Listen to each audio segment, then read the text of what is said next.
আসসালামু আলাইকুম। আশা করি সবাই ভালো আছেন। সবাইকে স্বাগত জানাচ্ছি আমার নতুন আরেকটি রেসিপি দেখার জন্য।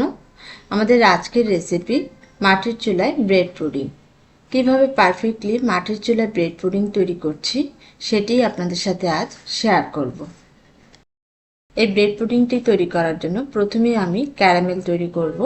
আর ক্যারামেল তৈরি করার জন্য চুলায় একটি ফ্রাই প্যান বসিয়ে নিয়েছি আর এতে দিয়ে দিচ্ছি প্রায় হাফ কাপ পরিমাণ চিনি। এ সময় চুলার আঁচ একেবারে লোতে রাখবো। হালকা নেড়ে অল্প আঁচে চিনিটাকে আমি মেল্ট করে নেব। ক্যারামেলটা পারফেক্ট না হলে পুডিংটা দেখতে ততটা ভালো লাগবে না, তাই তাড়াহুড়ো করা যাবে না। খুব অল্প আঁচে অনবরত নেড়ে ক্যারামেলটা তৈরি করতে হবে। চিনিটা গলে যাওয়ার পর আমি অনবরত নাড়তে থাকবো। এ সময় অবশ্যই চুলার আঁচ লোতে রাখবো। আর যখন এরকম ব্রাউন কালার হয়ে যাবে তখন এটিকে নামিয়ে আমি যে বাটিতে পুডিংটা বানাবো সে বাটিতে সেট করে নেব। ক্যারামেলটা হয়ে গেছে, এখন আমি এটিকে পুডিংয়ের বাটিতে সেট করে নেব। ক্যারামেলটা গরম অবস্থায় পুডিংয়ের বাটিতে নিয়ে নিতে হবে। এরপর পুডিংয়ের বাটিটা ঘুরিয়ে ঘুরিয়ে চারপাশে ক্যারামেলটা ছড়িয়ে দিতে হবে। ক্যারামেলটা ছড়ানো হয়ে গেলে বাটিটা আমি এক পাশে রেখে দেব ক্যারামেলটা বাটিতে সেট হওয়ার জন্য। এই ব্রেড পুডিংটি বানানোর জন্য আমি এখানে নিয়ে নিয়েছি 3 পিস পাউরুটি। পাউরুটির চারপাশটা এরকমভাবে ছুরি দিয়ে কেটে ফেলে দিচ্ছি, কারণ এটি যদি থাকে তাহলে পুডিংটা শক্ত হয়ে যাওয়ার সম্ভাবনা থাকবে, তাই আমি এগুলোকে ফেলে নিচ্ছি।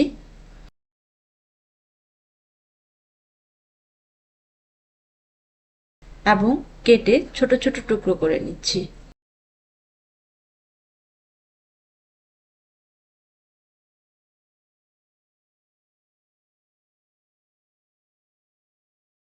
ব্রেডের টুকরোগুলো সরাসরি আমি একটি ব্লেন্ডার জারে নিয়ে নিচ্ছি। আমি এই পুডিংটা ব্লেন্ডারের মাধ্যমে তৈরি করব। আপনি চাইলে হ্যান্ড মিক্সচার দিয়েও এটিকে মিক্সিং করে নিতে পারেন। এখন দিয়ে দিচ্ছি প্রায় 2 কাপ পরিমাণ তরল দুধ। এটি অবশ্যই ঠান্ডা হতে হবে, গরম দুধ দেয়া যাবে না। পুডিং ভালোভাবে পারফেক্টলি বানানোর জন্য আমি এখানে উপকরণগুলো যে পরিমাণে দিচ্ছি আপনিও ঠিক সে পরিমাণে অ্যাড করার চেষ্টা করবেন। এতে করে পুডিংটা নষ্ট হওয়ার চান্স থাকবে না, পারফেক্টলি তৈরি হয়ে যাবে। দিয়ে দিচ্ছি 4টি ডিম।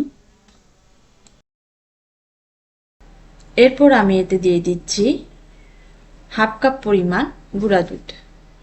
আপনি যদি পাউডার দুধ ইউজ করতে না চান তাহলে অবশ্যই আপনাকে 4 কাপ তরল দুধ জাল দিয়ে ঘন করে 2 কাপ করে নিতে হবে।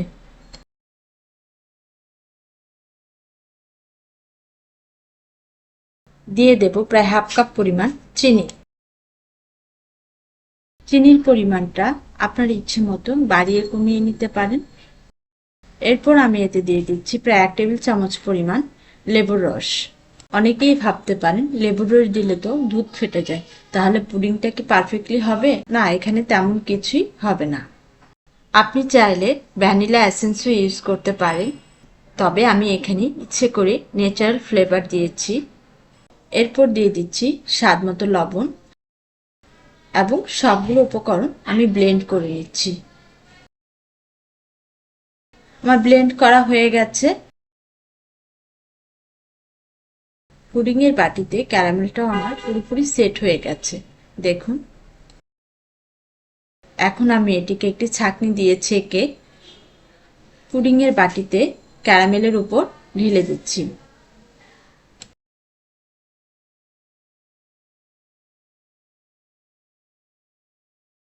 এখন আমি পুডিংয়ের বাটিটাকে ঢাকনা দিয়ে ভালোভাবে আটকে নিচ্ছি।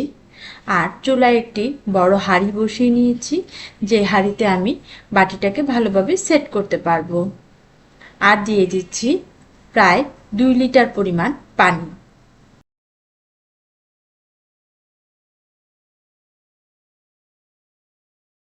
পুডিংয়ের বাটিটা খুব সাবধানে পাতিলে বসিয়ে দেব।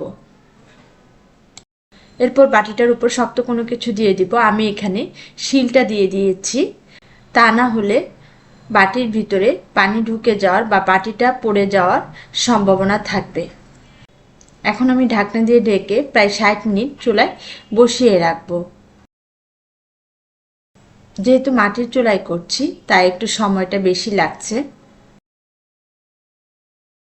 প্রায় 1 ঘন্টা হয়ে গেছে, নামিয়ে নিচ্ছি।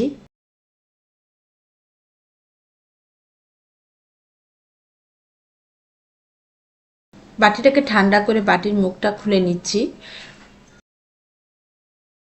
একটি ছুরি দিয়ে চেক করে নিচ্ছি পুডিংটা হয়েছে কিনা। ছুরির চারপাশটা যদি এরকম ক্লিয়ার থাকে তাহলে বুঝে নেবেন আপনার পুডিংটা হয়ে গেছে। এবং পুডিংয়ের চারপাশটা একটু ছুরি দিয়ে একটু ছাড়িয়ে নিচ্ছি যেন খুব সহজে বাটি থেকে আলাদা হয়ে যায়।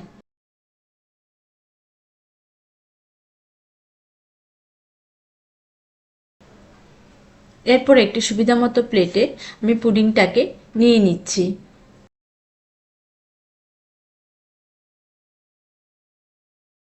দেখুন পুডিংটা কতটা পারফেক্টলি হয়েছে এবং এর উপরের ক্যারামেলের কালারটাও অনেক ভালো এসেছে। এবং ফ্রিজে পুডিংটাকে আমি প্রায় ঘন্টাখানেকের জন্য রেখে দেব।